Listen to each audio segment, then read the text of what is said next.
Greetings, my fellow gearheads. F1 Brake Check is back in action. We are in week 3 of the season's first triple header, and I'm exhausted. I can only imagine how the teams and drivers feel. On today's Chinwag, we will talk about all the wet and thrilling action from this weekend's Silverstone visit. We'll also discuss the history of the British Grand Prix, the logistics involved in making sure the circus successfully moves from one event to another, and Corey will scramble my brain with yet another Stump the Pundit trivia contest. All this action and more. So grab a pint and your best mate and get ready. F1 Brake Check is lights out. Welcome. You are listening to F1 Brake Check, the epic podcast for all things Formula One, where we discuss technology, history, news, and perspective. With your hosts, Scott Vick and Corey Broom.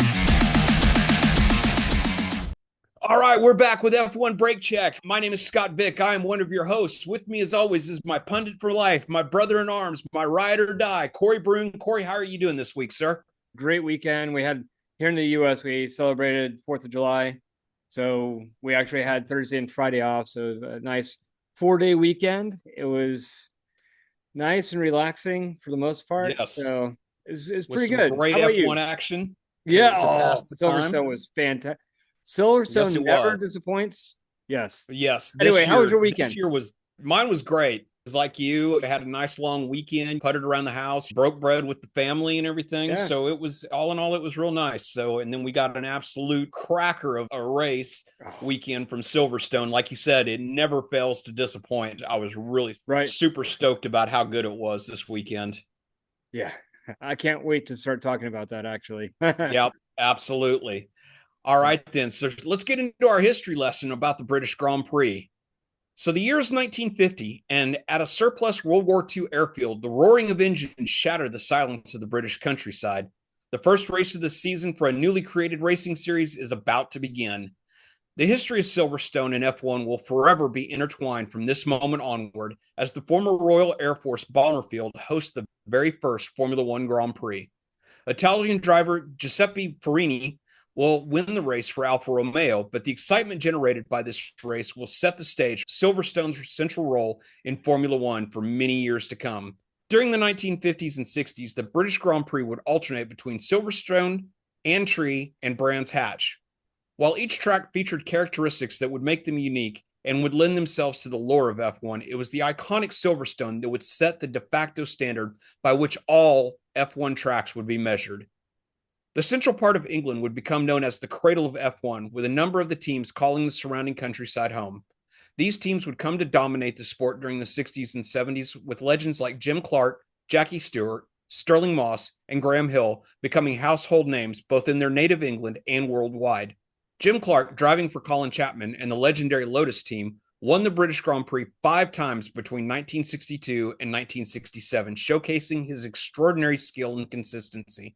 The 1980s brought a period of stability for the British Grand Prix, with Silverstone becoming the permanent home from 1987 onwards. Over the decades, the circuit has undergone significant modifications to enhance safety and racing quality, morphing from the simple runways to some of the most recognized and emulated corners in all of motorsport.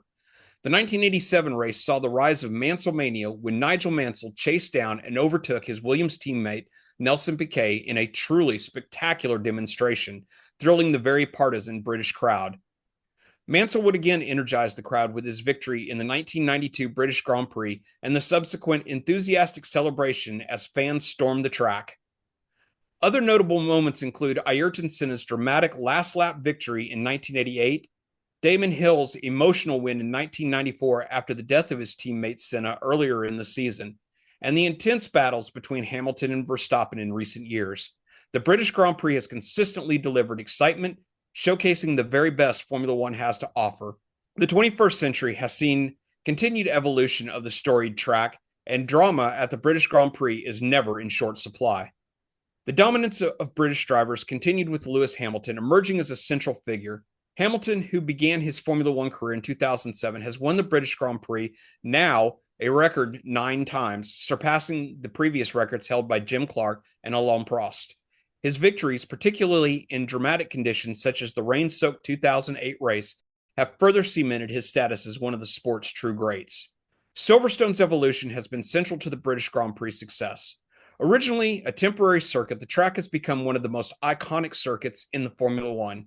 The addition of the arena section in 2010 and the construction of the wing complex in 2011 that included a new pit and paddock area have modernized the facility while maintaining its historic charm. The circuit layout has also seen revisions that have added new challenges and opportunities for overtaking. The names Copse, Maggots, Beckett's, the Hanger Straight, and Stowe are as legendary as any driver who has graced their tarmac and are seared into the brains of every motorsport fan, be they casual or lifers. Silverstone also boasts one of the most passionate fan bases, known for their unwavering support, adding to the event's unique atmosphere. The British Grand Prix continues to thrive as a key event on the Formula One calendar and continues to shape the history of the sport. The British Racers Association and Silverstone's commitment to maintaining and improving the circuit ensure that it remains a world-class venue, and the race's enduring popularity among fans and drivers alike highlighted significance in the support. I know, Corey, like me, Silverstone is one of those bucket item lists, one of those things that you absolutely want to do. I think that we are not alone in the fact that I think that if you ask just about any Formula One fan who hasn't already been to Silverstone, it's most definitely on the bucket list, right up there with probably like Spa and like Suzuka. It's been one of my favorites for, I guess, for as long as I've been an F1 fan. Maybe year two, maybe that first year or so. I had to get my wings under me, so to speak, and really know which tracks were which. But Silverstone's always been one of those that had, just like what you were saying in the history, it had so much drama, regardless of what was happening during the year or anything like that, or who was driving. Everything from Max and Lewis to Joe, his crash. Yes. Good grief. I mean, you couldn't ask for more drama than that. And the guy walks away from it. It's just on top of it all, you have this year's race just was, oh my, edge of your seat the entire way through. It was amazing.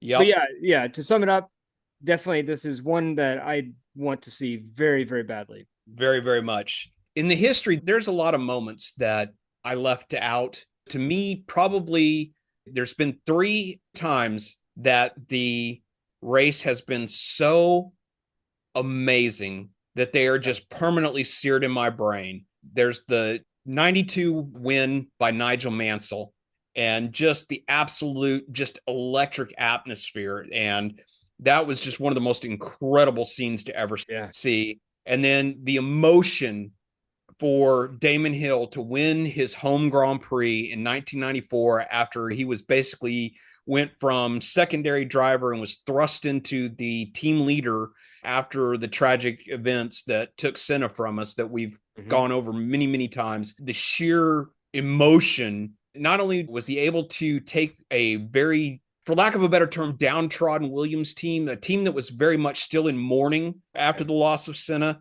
to lift them up what has essentially been the home Grand Prix for Williams. In fact, Williams factory is, literally within walking distance of the Silverstone track. But the one that will always stand out to me more than any other was one of the most popular wins was in 1990. I want to say it was 96 when Johnny Herbert, his only wins in F1, he was basically gifted the win after both Hill and Schumacher had dropped out of the race. Yeah. But just the sheer excitement from the fans and everything for seeing Johnny win and seeing that iconic moment of when the second and third place drivers literally lifted Johnny up onto their shoulders up on the podium was just fantastic. I will never forget that race because it was just such a fantastic moment. All right, so we're going to move on to our tech corner. This week in our tech corner, we're going to be talking about the logistics that are required for Formula One. Looking at the paddock, how does the logistics really play a role in that? Is it complicated? Is it pretty straightforward? Do all the teams have like orders as far as how things go in? Can you talk to a little bit more on how things are moved around in the paddock? Moving the whole circus around the globe from one racetrack to the next is probably the single most complicated logistical jigsaw puzzle in the world.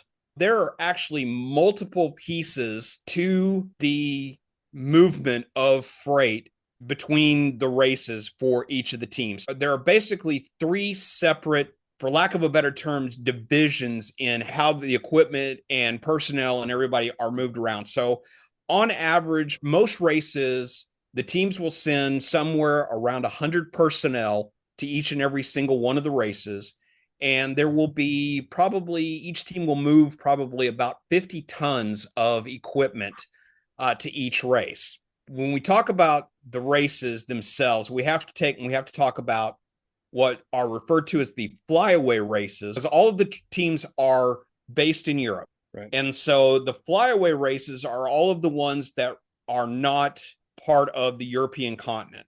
So your Australia, your Japan, your Brazil, your United States, your Canada, all of these races requires actually two phases of logistics. So all of the non-essential equipment, and by non-essential, I'm talking things like chairs, desks, things like that. Right. The teams will actually have 4 or 5 sets of those pieces of equipment. So like the chairs that they use in the hospitality, the chairs that they use on the pit wall, and they will actually pack those up and they will ship them off by boat to each of the races. So in January, at the beginning of the season, they will actually pack up all of the equipment that they need for, like, say, Australia, and they will put that on one boat, and that boat will go to Australia, and the containers that they pack the stuff up in will actually sit in a holding area in Australia. And at the same time, they will take and put in an exact duplicate of all of that equipment, and they will put it on a different boat that will go to Japan. And then the equipment that's at Australia will go on to another destination, like, say, Canada or Singapore. And they actually have this all figured out, mapped out at the beginning of the season that says, okay, equipment set A is going to this race, then it will go to this race, and then it will go to this race location. And they'll do the same thing with equipment set B and equipment set C and equipment set D. And they will move these by boat months in advance around the world. The more essential equipment, things like the garage setup, tools, all of the equipment that they need to work on the cars, tire blankets, all of that stuff. So they will actually ship that via airplane. All of the teams have specialized containers that they have built that are designed and shaped. They leave as absolutely as little empty space inside of the cargo airplanes when they ship this stuff to the flyaway races. And they will divide everything up into 2 different categories: essential equipment and non-essential equipment. Now, the essential equipment is all of the stuff that's required to set up the garage. And this is the stuff that takes and goes out to the race first. And they will actually have multiple sets of this as well that they'll send out to different races, like in the case of like a triple header, something like that, where they'll have one set of equipment that'll go to the first race. They'll have a second set of equipment that'll go to the second race. And then the equipment from the first race will go to the third race. With me so far? Flip-flop it. Yep. Yeah. I wasn't kidding when I said this is probably one of the most technically complicated logistical jigsaw puzzles that you've ever seen. The non-essential equipment are things like the cars themselves, all of the aerodynamic components for the cars, because what they'll do is they'll actually take and remove the engine, the transmission, the front wings, the rear wings, and it'll basically just be the tub of the car. In a lot of cases, they'll actually remove the wishbones, and the wishbones for the suspension and the drive shafts and things like that will actually have their own specialized containers that will fit inside the main container where the car tub is at. Wow. Tools, anything that is not part of setting up the actual pit itself will be deemed non-essential, and they will go in a separate group of airplanes to the race, and they usually won't show up. Whereas the essential equipment, they try to be there a week to 2 weeks in advance of the race. The non-essential equipment is the stuff that will actually show up usually like on the Tuesday or Wednesday before the race. The teams are not actually allowed to touch their own equipment until all of the team's equipment has arrived. So this way it makes it as fair as possible, so that no team can get an advantage of being able to set up their garage ahead of time. The teams will arrive. They actually have special personnel now apart from the mechanics. So these first set of personnel will show up. They're the ones who go in, they set up the garage. They're the ones who roll out all of the IT equipment. And they'll also be the ones that are responsible for putting together the hospitality. I still want to call them tents, but the hospitality suites.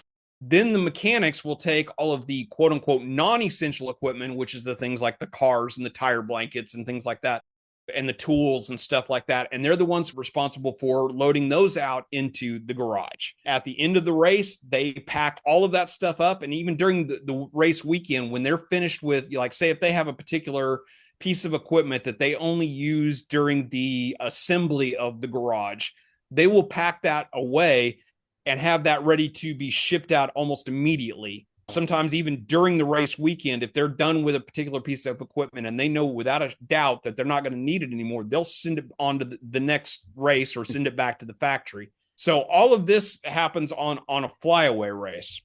So now the difference is for all of the events that happen on the European continent, all of those ones will actually, they have a fleet of 7 to 8 trucks that they will use to transport all of that equipment, the garage equipment, the cars themselves, all of the tools, the hospitality suites, everything else will all be trucked to the next location. And in the case of like back-to-back races, they will actually have a team of drivers that will take and travel, so that way the only time that truck has to stop is when they have to put fuel in it. And then as soon as they're done fueling it up, they'll switch drivers and the next driver will take over, so that way the trucks never stop moving. So like the 1,400 miles that were between Austria and Silverstone, those trucks were constantly moving. That's kind of in a nutshell how insane the logistics of moving the Formula One circuit around, how involved it is. All right, then. I think that about covers it. So let's move on to Stump the Pundit. So, Corey, what have you got for me this week? I was thinking, man, we've hit some of the drivers that everybody knows about. So I was thinking, this is probably his last year in F1. So why not hit up Logan Sargent? Let's talk about him today. Okay. So in Formula 3, he was in a 3-way tie to other drivers. One of those drivers is currently on the F1 grid. Who was that other driver? In F3, I'm going to go with Yuki Tsunoda. Piastri. Yeah. Interesting. Yeah, he was in a 3-way tie with Piastri. So they were actually teammates. Really? Logan really didn't show up on my radar until he got into F2 anyway. So right. I'm surprised I didn't know that one, though. In 2023, his first year in F1, what place did he get? He came in 21st place. How many points? 1 point. Nice. He's the first driver that's been outqualified by his teammate in every single race in a season. Since what other driver pairing and what year? So there's another driver pairing that one driver outqualified every single race in a given season.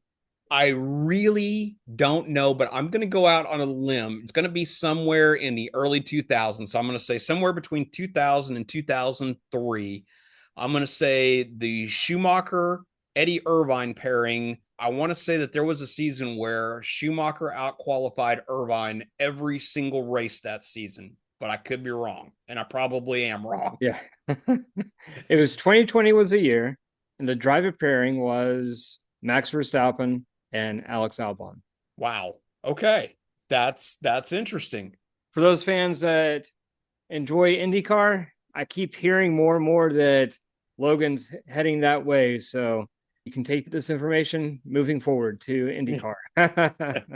I saw a very interesting stat the other day that Alex Albon has outqualified Logan Sargent at every single race that Logan Sargent has participated in. Yeah.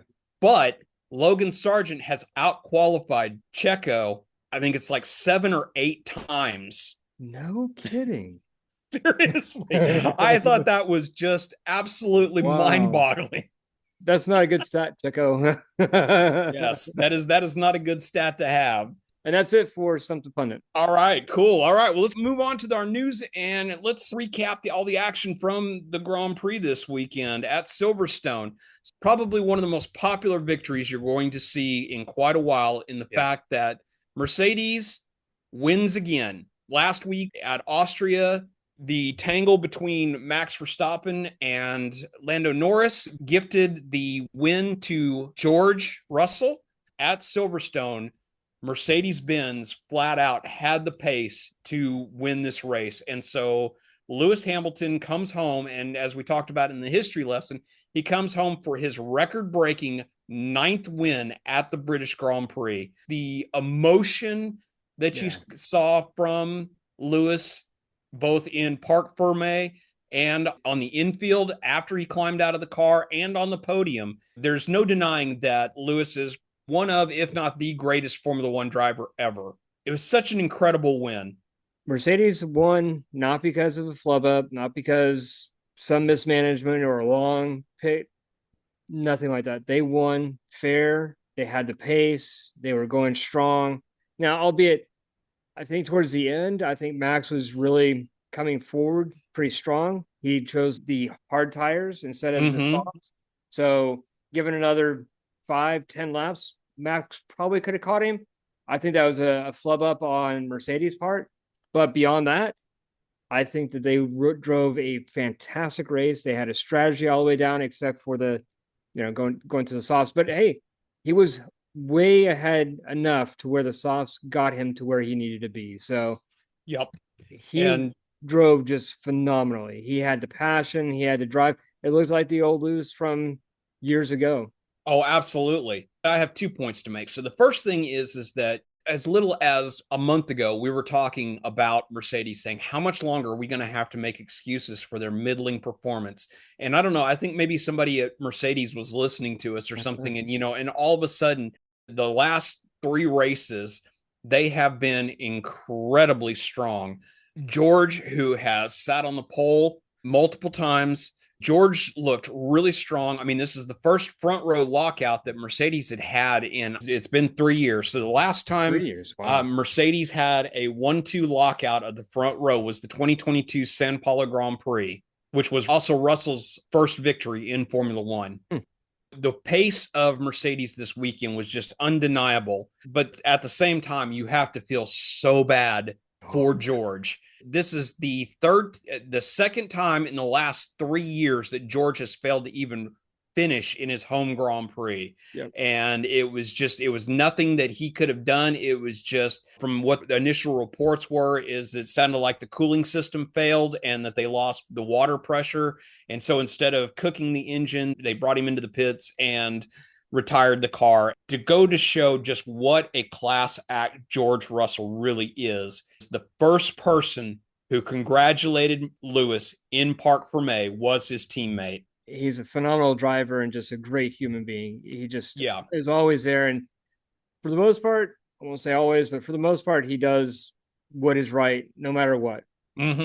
Absolutely. He races hard, but he races clean.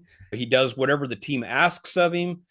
Over the last few weeks, I've really seen signs from George that says, yes, he really is ready to take that next step and become the de facto number one at Mercedes, regardless of who his teammate ends up being. Before the last 3 or 4 races, I just didn't see it. But now, he's turning a corner. He's looking really, really strong. He absolutely is. And then the second point that I wanted to make was you kind of hinted about tire strategy and things like that, that after the rain came down, which this is England, the chances of rain are better than average. It's very rare that I can remember a Grand Prix weekend at Silverstone that didn't involve rain at least one of the days, if not all of them. Most of the teams start the race on the mediums and then switch over to the inters once the rain started coming down.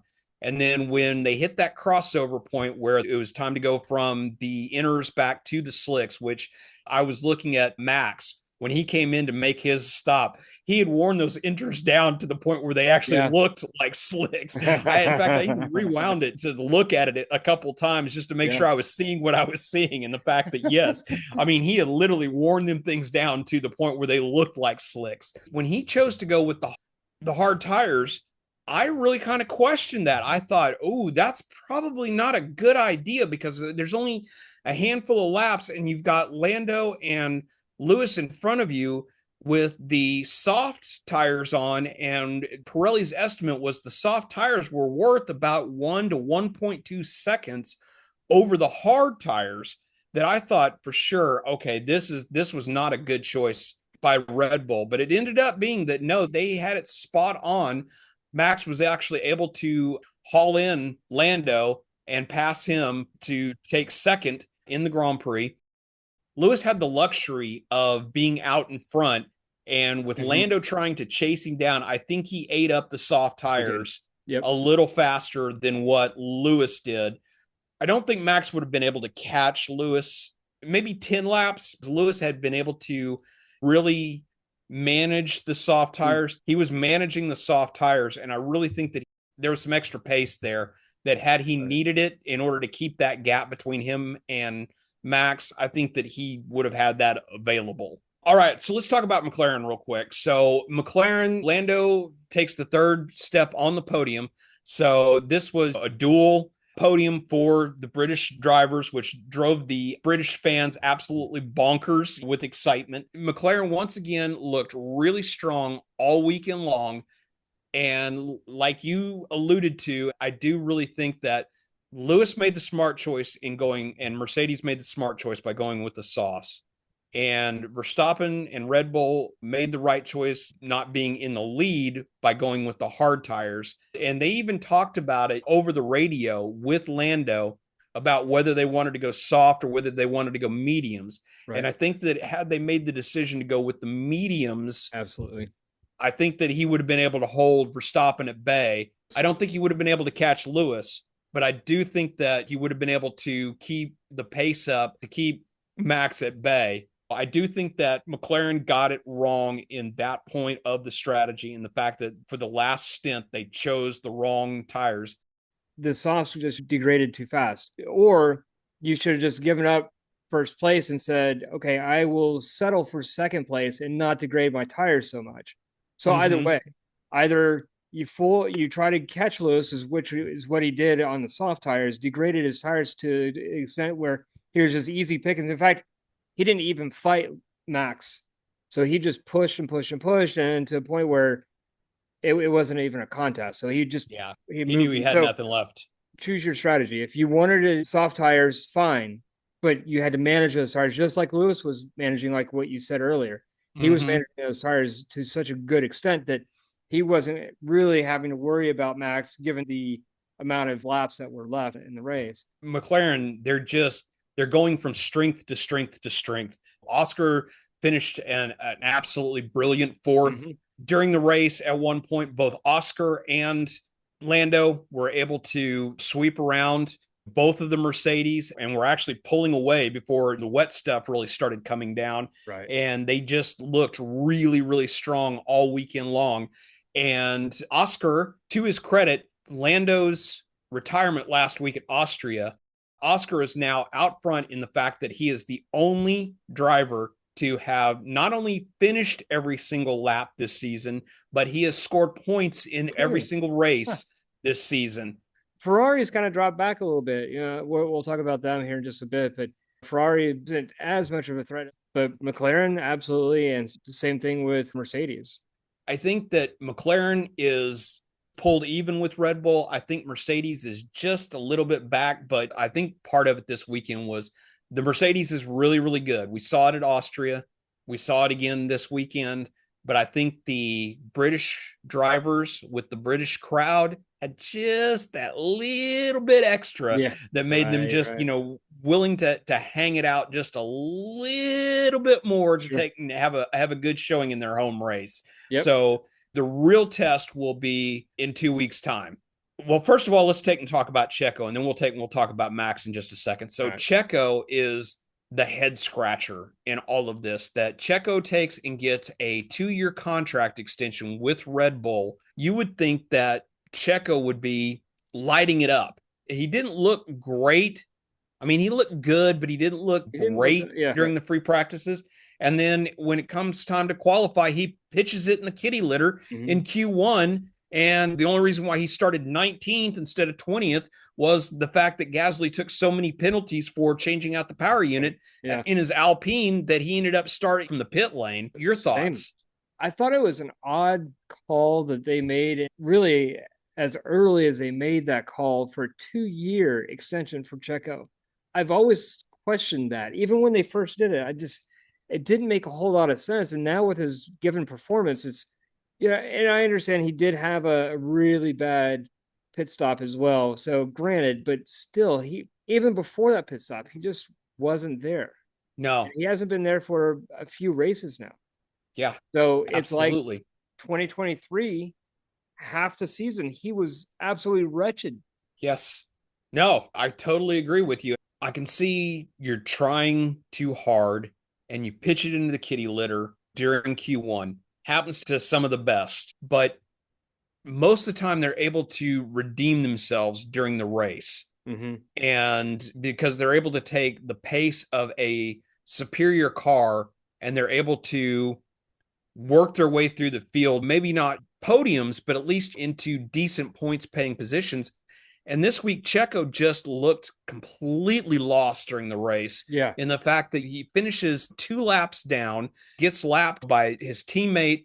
There's a huge disparity between him and Max. There always has been, but this is even larger now. So you'll see Max in the top tier, and Checo, the last few races, have always been in the very bottom tier. And it's not how a Red Bull driver should be. So no. Hopefully he can turn it around. I'm hoping that he can right the ship, but he is absolutely going to have to right the ship because this weekend, Helmut Marko actually intimated that there are a number of very stringent performance clauses that were part of Checo's contract extension.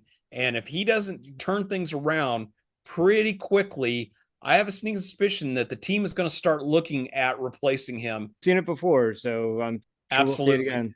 All right, so let's talk about it on the flip side at Red Bull. Max didn't look like Max this weekend.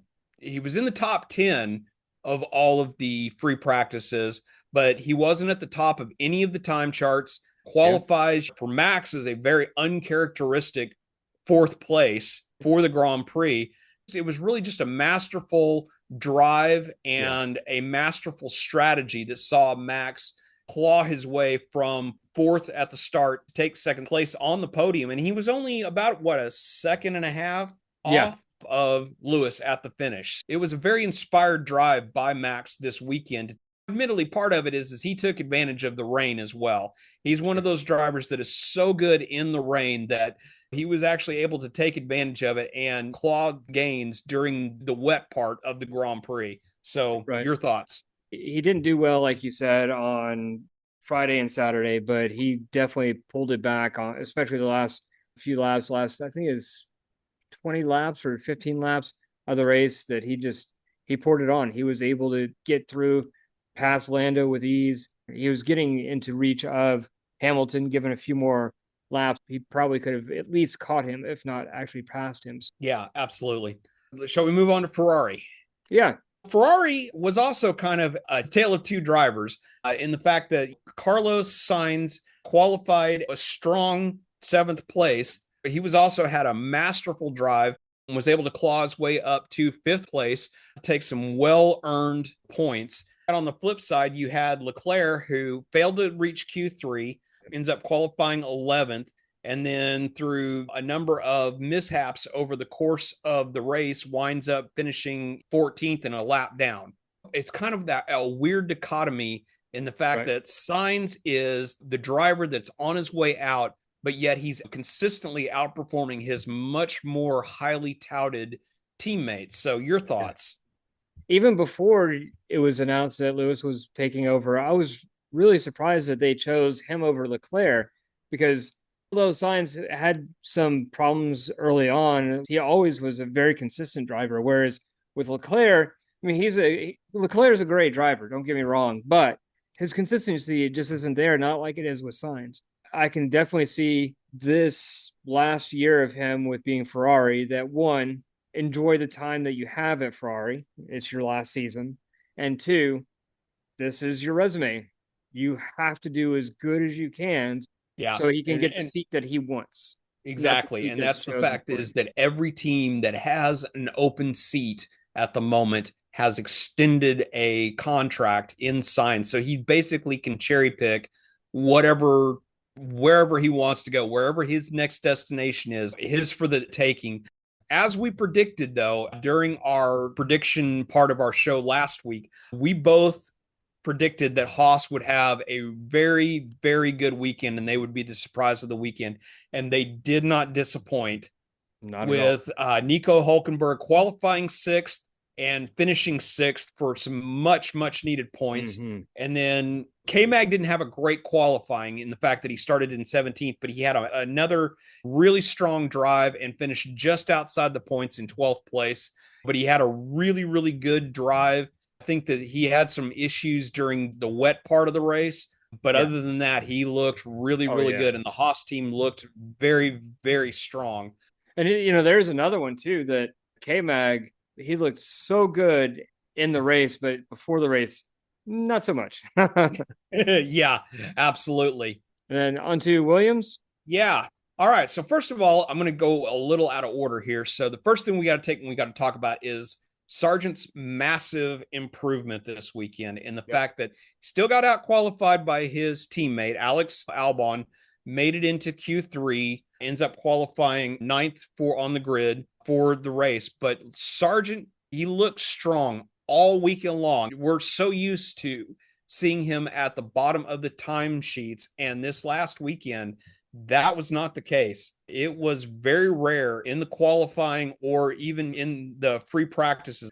All weekend long, he was hovering around the 12th, 13th place, and he qualified 12th, ends up finishing the race in 12th, and he just had a fantastic weekend. I'm really, really impressed by how much of a leap Logan seemed to make this weekend at Silverstone. It's been consistent, just like what you were saying last week. He's been consistently knocking down those times, looking really strong every single race. Mm-hmm. Absolutely. I don't know that if he's done enough right now, and depending upon what Sainz decides to do, I think that's going to be one of the first dominoes that's going to fall if Sainz does decide not to go to Williams. Has Logan done enough to keep that seat for next year? I don't know. He may just go ahead and decide that, no, it's time to come home and go race an IndyCar. He's making it much, much harder for Valls to pull that trigger to send him packing. Good for him. Just like with Sainz, this is his audition, so to speak. More than likely, it's not going to be F1. I mean, I just don't see that happening. But he can hopefully get a really nice team in IndyCar. So this is just prepping for that. And hopefully he can find a really good team over in another series.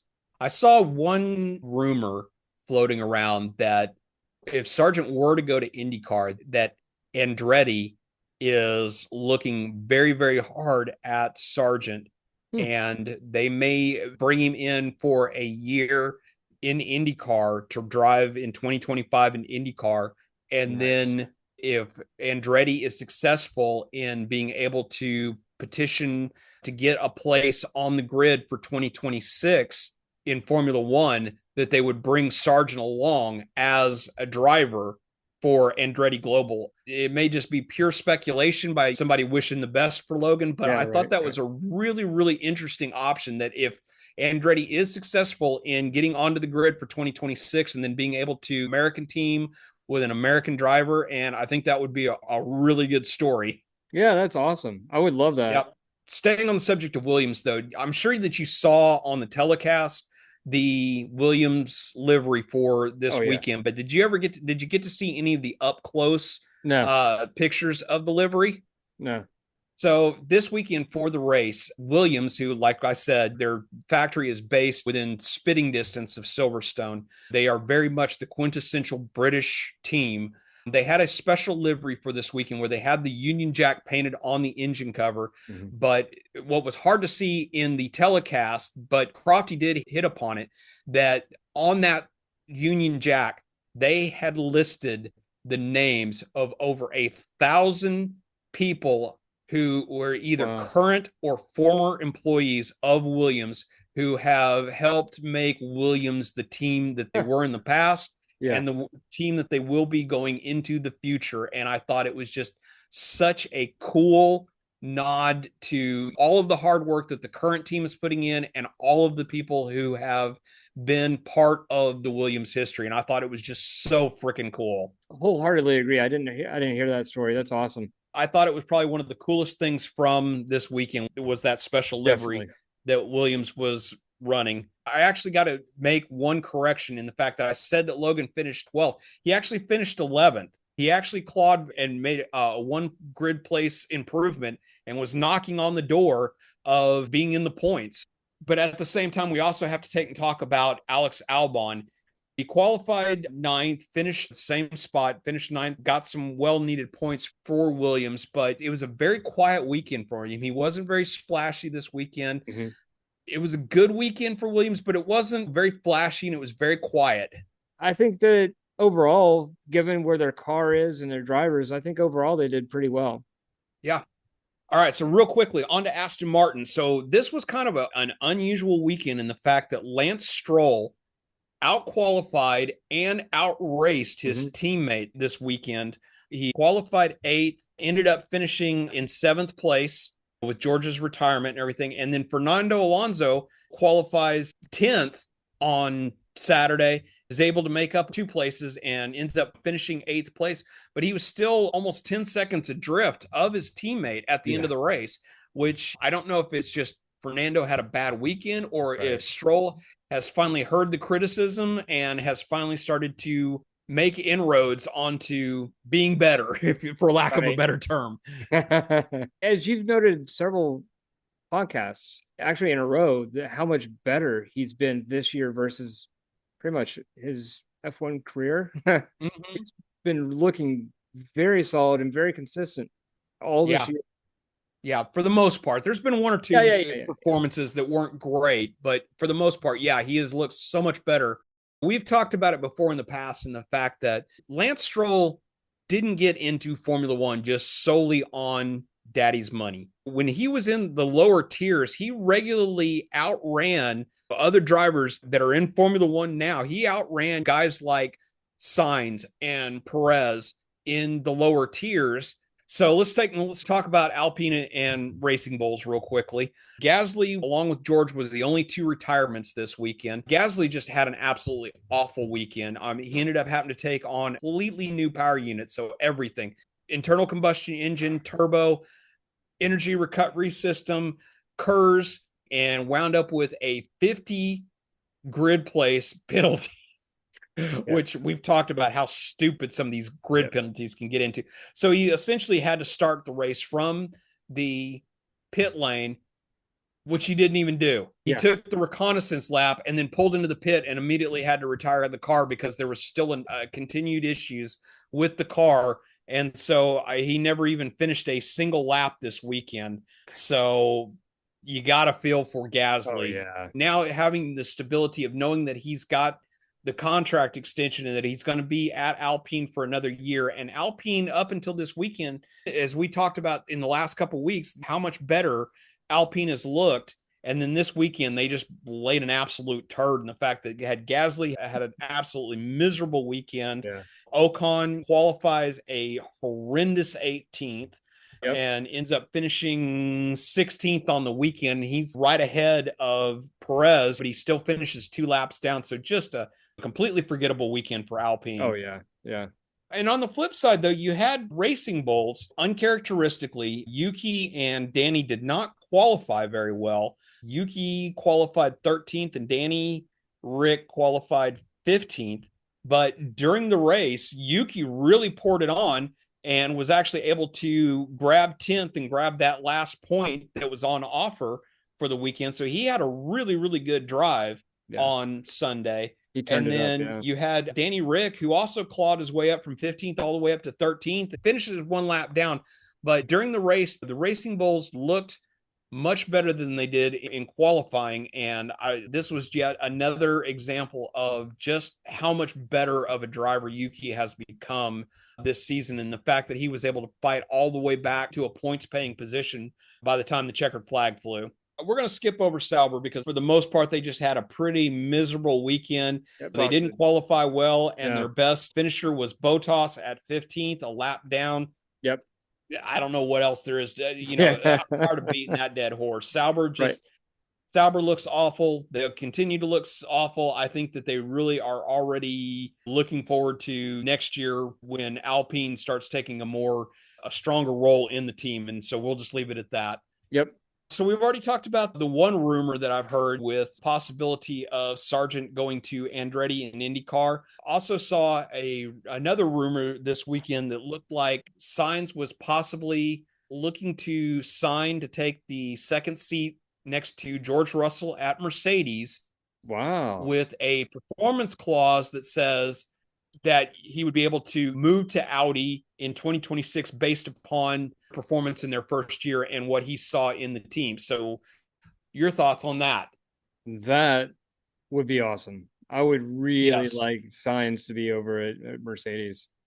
I said it from the beginning. I thought that would be just a natural fit, that they just swap drivers. Yes. And I agree with you wholeheartedly that I know that there's been rumors that Mercedes wants to try to get Antonelli into that seat, but I don't think that's the right way to go. All right, then. Well, I'm about talked out. How about you, my friend? I think we're ready. Okay, then. So, chaps, that wraps up our latest episode and the triple header. We'll be back next week with a new edition where we'll get you ready for the Grand Prix of Hungary. We'll have an all-new biography on one of the great characters of Formula One.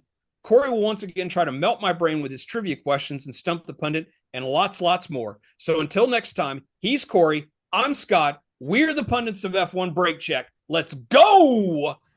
Thank you for listening to F1 Brake Check. If you have enjoyed what you heard, don't miss a single episode by hitting that subscribe button in your favorite podcatcher, or you can watch the video version on YouTube.